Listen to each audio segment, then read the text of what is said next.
इंसाफ की लड़ाई हो, ये काम मजलिस इत्तेहाद और मुस्लिमीन कर रही है।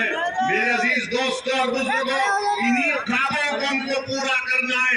मैं ये चाहता हूँ कि मैं भारत का एक शहरी हूँ, मैं मुसलमान हूँ।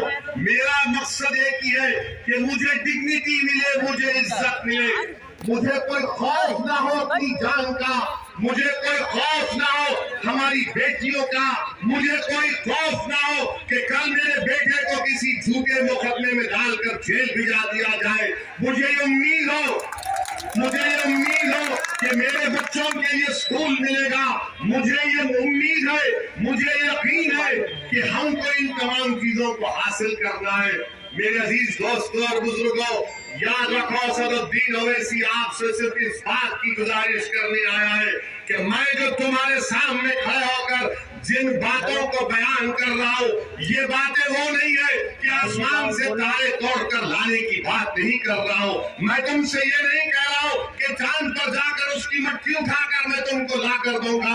मैं तुमसे ये भी नहीं कह रहा हूँ कि समंदर की तह में जाकर मैं मोती तुम्हारे लिए चुन कर लाऊंगा। मैं तुमसे यही कह रहा हूँ कि अगर तुम मेरी बात को समझ जाओगे तो भारत में हमको इज्जत भी मिलेगी, हमारा मुकाम भी मिलेगा। क्या बात है कि बताओ ऐसी तुम ये बात कैसे कर सकते हो कि क्या इज्जत नहीं मिली, क्या डिग्निटी नहीं मिली?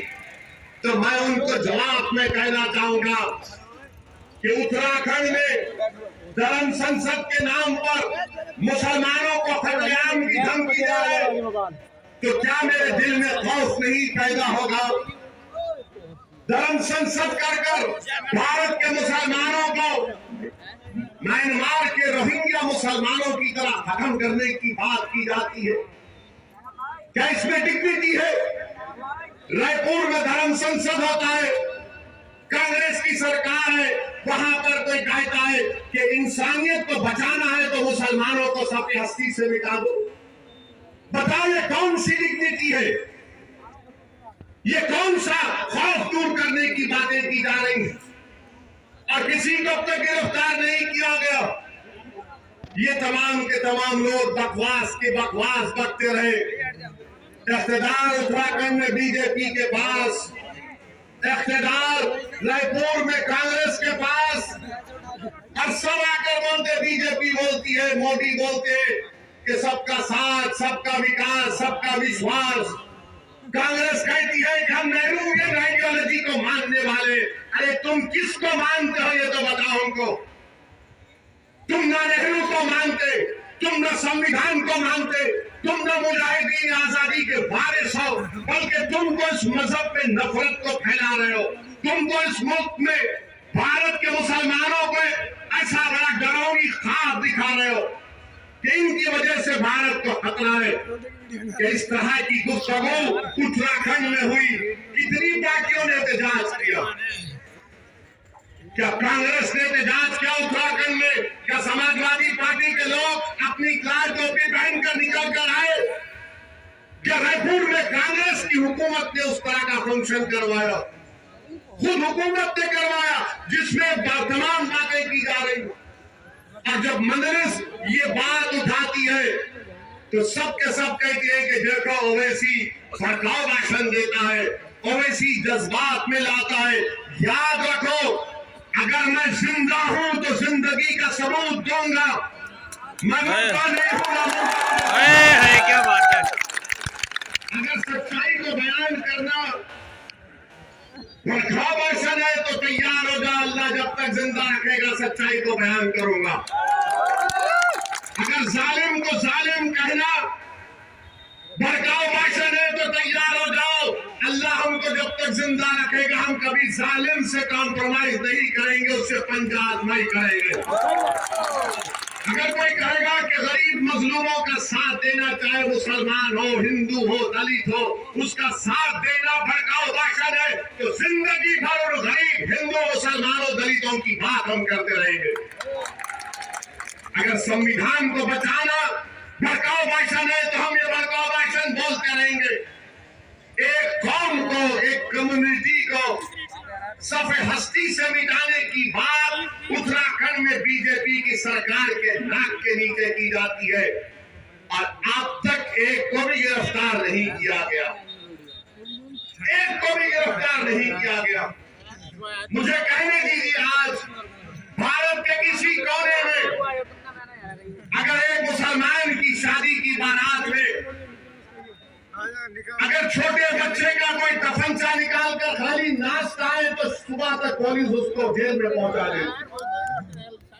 अगर शादी की बारात में, मगर यहाँ पर खुलेआम बोला जा रहा है इनको मिटा दो, इनको कत्ल कर दो।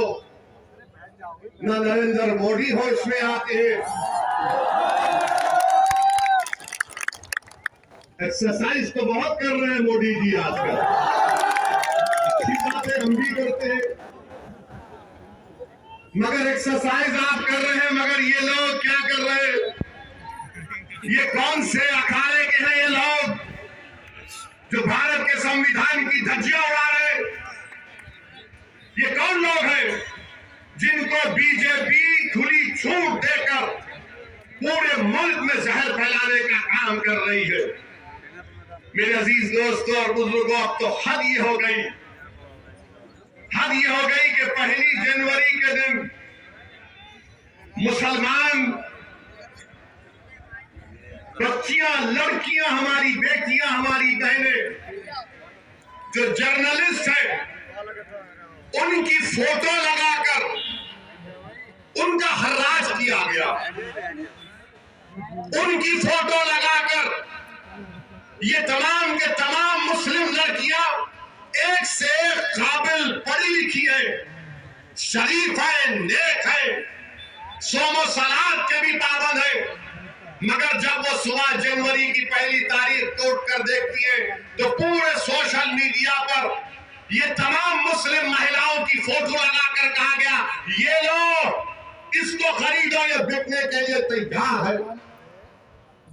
बताओ जालिमों, क्या इसीलिए सरोजिनी नायडू ने इस मुल्क की आजादी में हिस्सा लिया था कि मुस्लिम लड़कियों की तुम तस्वीर लगाकर उनकी बोली लगाओगे, उनकी खरीदी की बोली लगाओगे?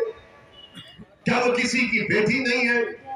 क्या वो किसी की बहन नहीं है, किसी की बीवी नहीं है, किसी की मां नहीं है? अरे हद तो ये हो गई, हद तो ये हो गई कि वो जो बदायूं का बच्चा जो जेएनयू से गायब हो गया, उसकी 65 साल की मां की फोटो लगाकर भी जालिम बोल रहे हैं इसको बेचने तैयार है, खरीदो।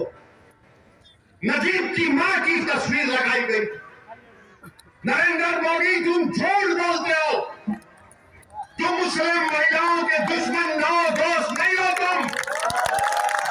अगर आप दोस्त हैं मोदी जी तो बोलिए इस पर। आपका मिनिस्टर बोला नहीं, मेरा प्रधानमंत्री बोलना चाहिए। नजीब की मां 65 साल की, आपने तो ट्रिपल तलाक में बड़ा बोला था, मेरी मुस्लिम बहनें, मेरी मुस्लिम बहनें, कहां गई वो मोहब्बत? बताओ आप। मुझे यकीन है कि शाम के 6 बजे से जितने मीडिया के लोग हैं असदुद्दीन ओवैसी की एक तकरीर के जुमले को पकड़ के बोलेंगे आपने भारत के प्रधानमंत्री को दुश्मन कहा।